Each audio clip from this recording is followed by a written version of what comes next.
Hi friends, ಹೇಗಿದ್ದೀರಾ? ಎಲ್ಲ ಚೆನ್ನಾಗಿದ್ದೀರಾ ಅಂತ ಅಂದ್ಕೊಳ್ತೀನಿ. ವರ್ಣಿಕಾ ಅಡುಗೆ ಮನೆಗೆ ಸ್ವಾಗತ. ಇವತ್ತಿನ ನೋಡೋದಲ್ಲಿ ಎರಡು ಬದನೆಕಾಯಿನ ಬಳಸಿ ಸಖತ್ ಟೇಸ್ಟಿಯಾಗಿರುವಂತಹ ರೆಸಿಪಿನ ಯಾವ ರೀತಿಯಾಗಿ ಮಾಡೋದು ಅಂತ ನೋಡೋಣ.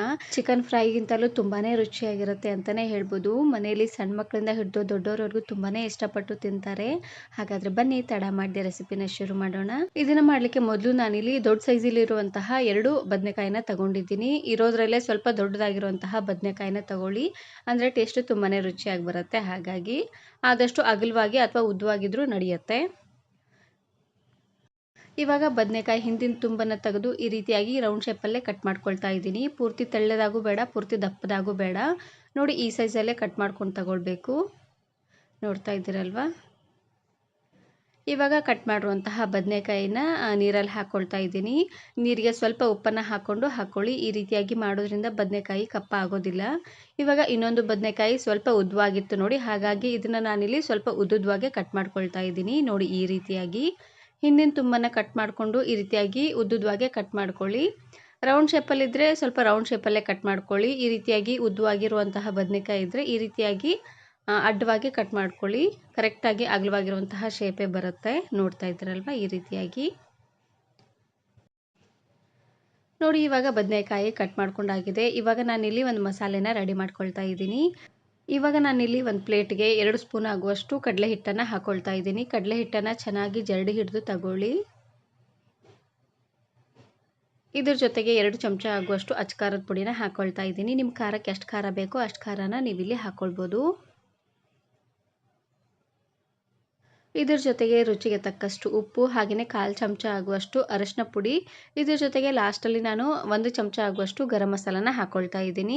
ಎಲ್ಲವನ್ನು ಮಸಾಲೆನ ಹಾಕ್ಕೊಂಡು ಚೆನ್ನಾಗಿ ಇದನ್ನು ಡ್ರೈ ಮಿಕ್ಸ್ ಮಾಡ್ಕೊಂಡು ತಗೊಳ್ಬೇಕು. ನೋಡಿ, ಈ ರೀತಿಯಾಗಿ ಚೆನ್ನಾಗಿ ಇದನ್ನು ಡ್ರೈ ಮಿಕ್ಸ್ ಮಾಡ್ಕೊಂಡಿದ್ದಾದಮೇಲೆ ಇವಾಗ ನಾನಿಲ್ಲಿ ಸ್ವಲ್ಪ ನುಂಗೆನೇ ನೀರನ್ನು ಹಾಕ್ಕೊಂಡು ಕಲಿಸ್ಕೊಳ್ತಾ ಇದ್ದೀನಿ.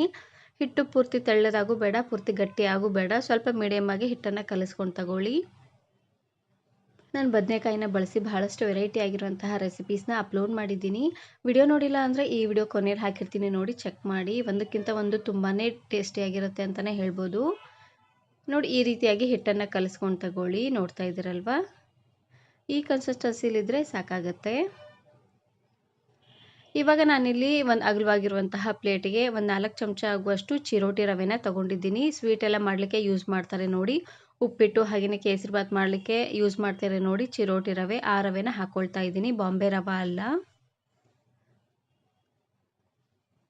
ಹಾಗೆಯೇ ಇದ್ರ ಜೊತೆಗೆ ಇವಾಗ ತಾನೇ ಕಟ್ ಮಾಡಿರುವಂತಹ ಬದನೆಕಾಯಿ, ಹಾಗೆಯೇ ಇವಾಗ ತಾನೇ ರೆಡಿ ಮಾಡಿರುವಂತಹ ಮಸಾಲೆನ ತಗೊಂಡಿದ್ದೀನಿ. ಇವಾಗ ಒಂದೊಂದೇ ಬದನೆಕಾಯಿ ಪೀಸ್ಗೆ ಮಸಾಲೆನ ಹಚ್ಕೊಂಡು ಅದಾದಮೇಲೆ ನಾನಿವಾಗ ಚಿರೋಟಿ ರವೆದಲ್ಲಿ ಅದ್ಕೊಳ್ತಾ ಇದ್ದೀನಿ. ಮಸಾಲೆನ ಸ್ವಲ್ಪ ಜಾಸ್ತಿ ಅನ್ನೋಂಗೆ ಹಚ್ಕೊಳ್ಳಿ. ನೋಡಿ, ಈ ರೀತಿಯಾಗಿ ಮಸಾಲೆನ ಜಾಸ್ತಿ ಹಚ್ಕೊಂಡು ಅದಾದಮೇಲೆ ಒಂದೇ ಒಂದು ಲೇಯರ್ ಅನ್ನೋ ಹಂಗೆ ಚಿರೋಟಿ ರವೆನ ಹಚ್ಕೊಳ್ಬೇಕು. ಚಿರೋಟಿ ರವೆ ಜಾಸ್ತಿ ಆದರೆ ರುಚಿ ಆಗೋದಿಲ್ಲ. ಹಾಗಾಗಿ ನೋಡಿ, ಒಂದು ಲೇಯರ್ ಮಾತ್ರನೇ ಹಚ್ಕೊಂಡು ಇವಾಗ ನಾನಿಲ್ಲಿ ಕಾದಿರುವಂತಹ ಎಣ್ಣೆಗೆ ಹಾಕ್ಕೊಳ್ತಾ ಇದ್ದೀನಿ. ಎಣ್ಣೆನ ಸ್ವಲ್ಪ ಅನ್ನೋಂಗೆ ಹಾಕ್ಕೊಂಡು ಈ ರೀತಿಯಾಗಿ 2 ಸೈಡು ಚೆನ್ನಾಗಿ ಫ್ರೈ ಮಾಡ್ಕೊಂಡು ತಗೊಳ್ಳಿ. ಸಖತ್ ಟೇಸ್ಟಿಯಾಗಿರುತ್ತೆ. ಚಿಕನ್ ಫ್ರೈ ಹಾಗೆಯೇ ಫಿಶ್ ಫ್ರೈ ಮಾಡ್ತೀರ ನೋಡಿ, ಅದಕ್ಕಿಂತ ತುಂಬಾ ಟೇಸ್ಟಿಯಾಗಿರುತ್ತೆ ಅಂತಲೇ ಹೇಳ್ಬೋದು. ನೋಡಿ, ಒಂದು ಸೈಡೆಲ್ಲ ಚೆನ್ನಾಗಿ ಬೆಂದಾದಮೇಲೆ ಮತ್ತೆ ಈ ರೀತಿಯಾಗಿ ಹೊಳಿಸಿ ಬೇಯಿಸ್ಕೊಳ್ತಾ ಇದ್ದೀನಿ. 2 ಸೈಡು ಚೆನ್ನಾಗಿ ಇದನ್ನು ಫ್ರೈ ಮಾಡ್ಕೊಂಡು ತಗೊಳ್ಳಿ. ಬದನೆಕಾಯಿ ಬೇಯಲಿಕ್ಕೆ ಜಾಸ್ತಿ ಟೈಮ್ ಏನೂ ಹಿಡಿಸೋದಿಲ್ಲ, ಬೇಗನೆ ಬೆಂದ್ಬಿಡುತ್ತೆ. ಊಟದ ಜೊತೆ ಸ್ಪೈಸಿಯಾಗಿ ಹಾಗೆಯೇ ಟೇಸ್ಟಿಯಾಗಿ ಏನಾದರೂ ತಿನ್ನಬೇಕು ಅಂತ ಅನ್ನಿಸ್ದಾಗ ಈ ರೀತಿಯಾಗಿ ಸೈಡ್ ಡಿಶನ್ನು ಮಾಡ್ಕೊಳ್ಳಿ. ಸಖತ್ ಟೇಸ್ಟಿಯಾಗಿರುತ್ತೆ ಅಂತಲೇ ಹೇಳ್ಬೋದು. ನೋಡಿ, 2 ಸೈಡು ಚೆನ್ನಾಗಿ ಬೆಂದಾದಮೇಲೆ ಮತ್ತೆ ಇವಾಗ ನಾನು ಒಂದು ಪ್ಲೇಟಿಗೆ ಎತ್ತಿಟ್ಕೊಳ್ತಾ ಇದ್ದೀನಿ. ಇದೇ ರೀತಿಯಾಗಿ ಉಳಿದಿರುವಂತಹ ಎಲ್ಲ ಬದನೆಕಾಯಿನೂ ಫ್ರೈ ಮಾಡ್ಕೊಂಡು ತಗೊಳ್ಳಿ. ಫ್ರೈ ಮಾಡುವಾಗ ಎಣ್ಣೆ ಏನಾದರೂ ಸ್ವಲ್ಪ ಕಡಿಮೆ ಅಂತ ಅನಿಸಿದ್ರೆ ಇನ್ನು ಸ್ವಲ್ಪ ಎಣ್ಣೆನ ಹಾಕ್ಕೊಂಡು ಈ ರೀತಿಯಾಗಿ ಎಲ್ಲವನ್ನು ಫ್ರೈ ಮಾಡ್ಕೊಂಡು ತಗೊಳ್ಳಿ. ಪೂರ್ತಿ ಡೀಪ್ ಫ್ರೈ ಏನು ಮಾಡೋದು ಬೇಡ, ಸ್ವಲ್ಪ ಈ ರೀತಿಯಾಗಿ ಶಾಲೋ ಫ್ರೈನ ಮಾಡ್ಕೊಳ್ಳಿ. ಜಾಸ್ತಿ ಎಣ್ಣೆನೂ ಹಿಡಿಸೋದಿಲ್ಲ ನೋಡಿ. ಹಾಗಾಗಿ ಇವು ಸಹ 2 ಸೈಡು ಚೆನ್ನಾಗಿ ಫ್ರೈ ಮಾಡ್ಕೊಂಡು ತಗೊಳ್ಬೇಕು.